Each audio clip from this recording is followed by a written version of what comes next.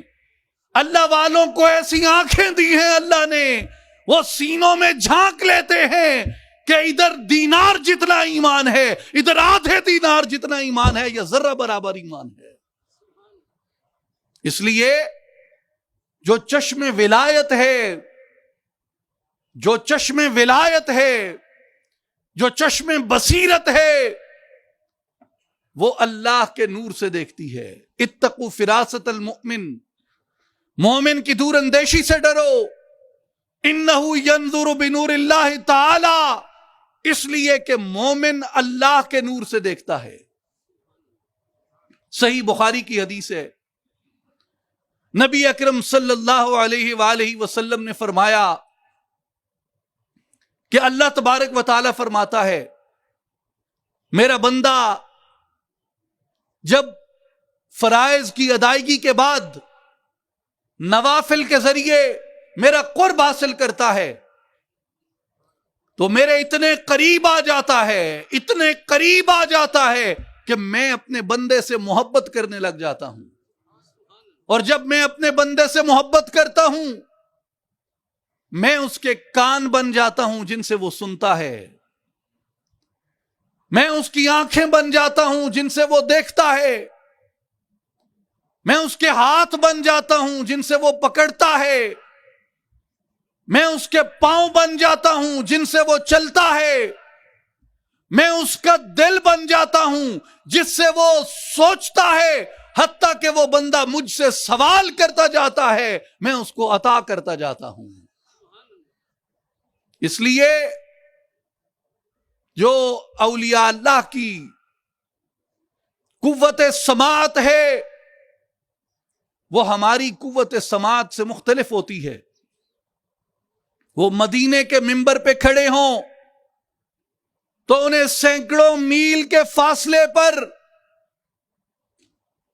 حملے ہوتے نظر آتے ہیں، اور وہاں سے پکار کے کہتے ہیں اے ساریہ پہاڑ کی اوٹ میں ہو جاؤ، اور ساریہ کو بھی ایسے کان ملے جس نے وہاں سے امیر المؤمنین عمر ابن الخطاب رضی اللہ تعالیٰ عنہ کی آواز اور پکار کو سنا۔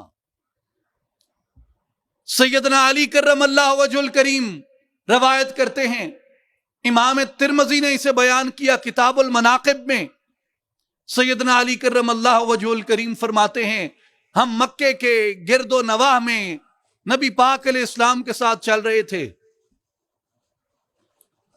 مکہ شریف کے گرد و نواح میں نبی پاک علیہ السلام کے ساتھ چل رہے تھے، اور حضور جس پتھر کے یا جس درخت کے پاس سے گزرتے، وہ درخت اور پتھر نبی پاک کے پاس سے گزرتے ہوئے حضور کو پکار کے کہتا السلام علیک یا رسول اللہ۔ کیا کہتا؟ السلام علیکہ، السلام علیکہ، السلام علیکہ، یہ پتھر پکار کے کہتے۔ یہاں ایک تو یہ بات معلوم ہوئی کہ اللہ نے پتھروں کو بھی ایک نو کی زندگی عطا کی، ایک نو کی روح عطا کی، اور دوسری یہ بات معلوم ہوئی کہ پتھر وجہ تخلیق کائنات، باعث تخلیق کائنات، سبب موجودات محمد مصطفیٰ احمد مجتبی صلی اللہ علیہ وآلہ وسلم کو پہچانتے تھے۔ حضور پاس سے گزرتے تو پتھر بھی سلام پڑھتے۔ امتیو، پتھروں اور درختوں سے کم نہ ہو جانا، جب نبی کا نام آئے تو محمد الرسول اللہ اور حضور کی آل پہ درود ضرور پڑھنا۔ دوسری بات یہ معلوم ہوئی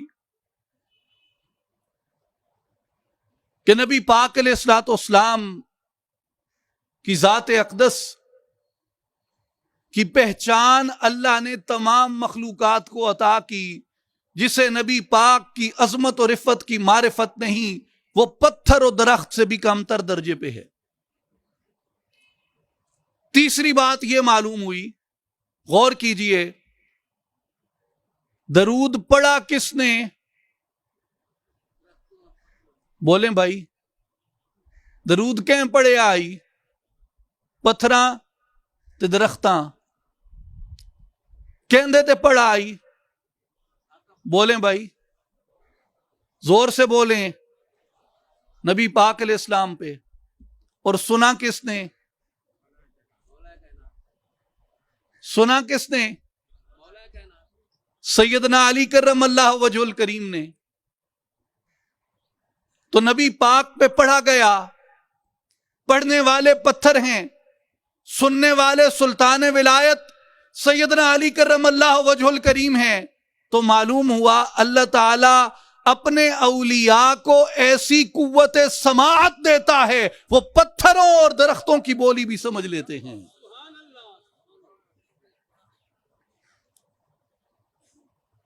میرے بھائیوں اور بزرگوں،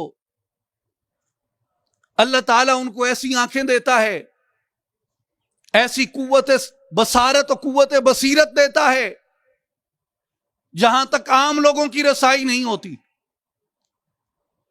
مولانا رومی رحمت اللہ علیہ نے مثنوی شریف دفتر اول میں ایک بڑا دلچسپ قصہ بیان کیا، بڑا دلچسپ قصہ بیان کیا۔ مولانا رومی فرماتے ہیں کہ ایک دکاندار تھا، اس نے اپنی دکان میں ایک طوطا پالا ہوا تھا، وہ بڑی خوبصورت باتیں کرتا تھا۔ ایک دن دکاندار کہیں گیا ہوا تھا اور دکان میں بلی آ گئی، تو طوطا بلی کے ڈر سے جب اچھلا تو اس نے روغن کی کئی بوتلیں گرا دیں طوطے نے۔ جب روغن کی کئی بوتلیں گر گئیں تو دکاندار کا نقصان ہوا۔ جب دکاندار واپس آیا تو اس نے طوطے کو پکڑ کے مسواک سے مارا، ایسا مارا کہ طوطا گنجا ہو گیا، طوطا گنجا ہو گیا۔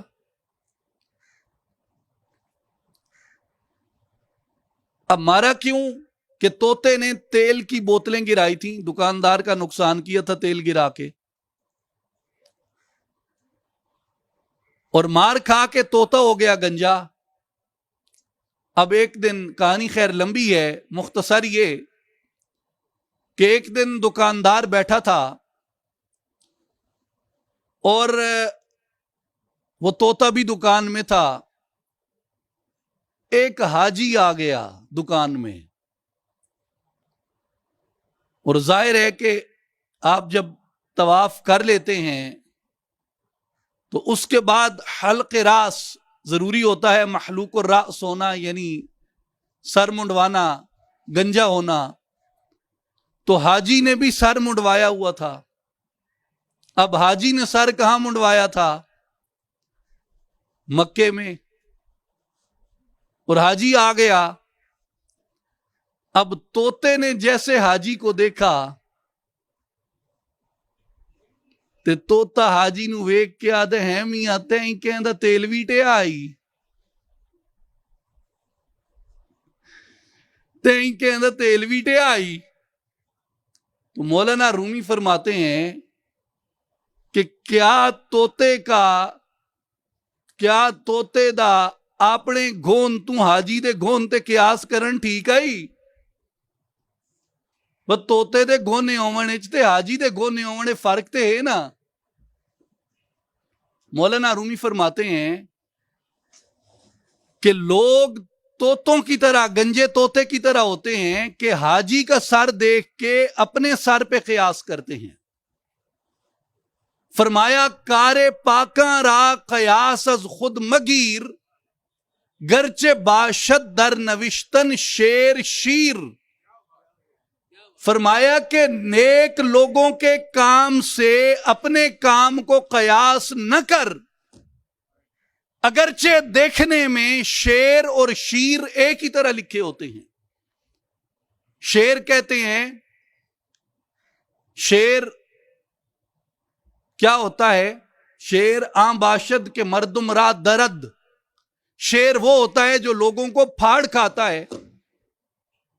شیر آن باشد کے مردورا خورد، اور دودھ وہ ہوتا ہے جس کو لوگ پی کے طاقت حاصل کرتے ہیں۔ اب فرمایا کہ شیر لکھتے کیسے ہیں؟ شین، یہ اور رے، کیا بنا؟ شیر۔ اور شیر دودھ کو کہتے ہیں، شیر کیسے لکھتے ہیں؟ شین، یہ اور رے۔ تو لکھنے میں بھی اور دکھنے میں بھی دونوں ایک جیسے ہیں، لیکن کیا حقیقت میں بھی ایک جیسے ہیں؟ اس لیے حضرت مولانا فرماتے ہیں کہ اپنی بشریت کو ان کی بشریت پر قیاس نہ کر۔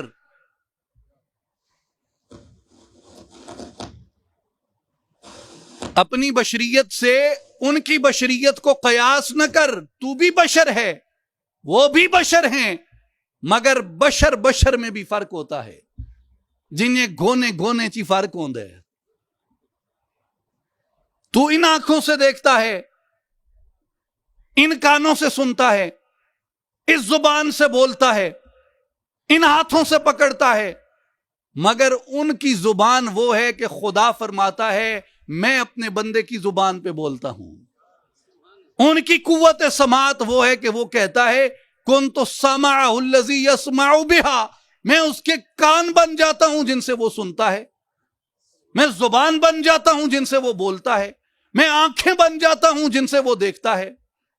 تو جو اولیاء اللہ کی قوت بصارت ہے وہ ان پردوں کی محتاج نہیں، جو پردے ہماری آنکھ پہ پڑ جائیں تو ہم دور نہیں دیکھ سکتے۔ تو میرے بھائیوں اور بزرگوں، ہمیں اپنے اندر کی یہ جو دھند چھائی ہوئی ہے، جو ہمارے باطن کو دور نہیں دیکھنے دیتی، اس کی ویزیبلٹی خراب کرتی ہے، اس دھند کو صاف کرنا چاہیے، اس دھند کو ہٹانا چاہیے، تاکہ ہمارے اندر وہ چشم بصیرت پیدا ہو سکے، وہ نور پیدا ہو سکے کہ ہم بھی دیکھ سکیں کہ ہمارے محبوب کا جمال کیسا ہے، ہم بھی رخ مصطفیٰ صلی اللہ علیہ وآلہ وسلم کی زیارت کے لائق اور مستحق ہو سکیں۔ میرے بھائیوں اور بزرگوں، اس کے لیے جو طریقہ اولیاء اللہ بتاتے ہیں، وہ فرماتے ہیں کہ اس کے لیے اللہ کا ذکر کرو، یعنی فرض کی ادائیگی کے بعد، شریعت مطہرہ پہ عمل درآمد کے بعد، پاکی پلیدی کا لحاظ رکھ کے، حلال اور حرام کی تمیز رکھ کے، حق اور باطل کا فرق جان کے، خیر اور شر کا فرق جان کے، جب بندہ شریعت مطہرہ پہ عمل پیرا ہو جاتا ہے تو پھر اس کے لیے ضروری ہے کہ وہ اللہ کے ذکر کو اختیار کرے، اللہ کے ذکر کو اختیار کرے، اور اس اسم اللہ سے اپنے سینے کو، اپنے دل کو روشن کرے، تاکہ اسے بھی وہ بینائی ملے، اسے وہ آنکھ ملے جو آنکھ اس کے اندر کو حقیقت سے روشناس کراتی ہے۔ میرے بھائی اور بزرگوں، اصلاحی جماعت اور عالمی تنظیم العارفین یہی دعوت دیتی ہیں کہ آؤ اپنے ظاہر کے ساتھ اپنے باطن کو سنوارو، اپنے ظاہر کے ساتھ اپنے باطن کی تربیت کرو، اپنے آپ کو اخلاق کا، آداب کا، محبت کا پیکر بناؤ، جس کی آج اس دنیا کو ضرورت ہے، جس کی آج اس معاشرے اور معاشرت کو ضرورت ہے۔ اللہ تبارک و تعالی ہم سب کو یہ توفیق خاص عطا فرمائے۔ میں انہی الفاظ کے ساتھ اور آپ کے شکریہ کے ساتھ اجازت چاہوں گا۔ الف اللہ چمبے دی بوٹی میرے من وچ مرشد لائی ہوں، نفی اسبات دا پانی ملیا ہر رگے ہر جائی ہو اندر بوٹی مشک مچایا جاں پھلن تے آئی ہو جیوے مرشد کامل یا حضرت باہو جیں اے بوٹی لائی ہو۔ وہ بوٹی کون سی ہے؟ اسم اللہ کی۔ وہ پودا کون سا ہے چنبیلی کا؟ اللہ کے اسم پاک کا۔ ہمارے دل کی کھیتی کے اندر کاشت ہوتا ہے اور برگ و بار لاتا ہے، جس سے ایمان کی خوشبو پیدا ہوتی ہے۔ ان اللہ و ملائکتہ یصلون علی النبی یا ایھا الذین آمنوا صلوا علیہ وسلموا تسلیما اللہم صل علی سیدنا و مولانا محمد وعلی آل محمد وبارک وسلم وآخر دعوانا ان الحمد للہ رب العالمین۔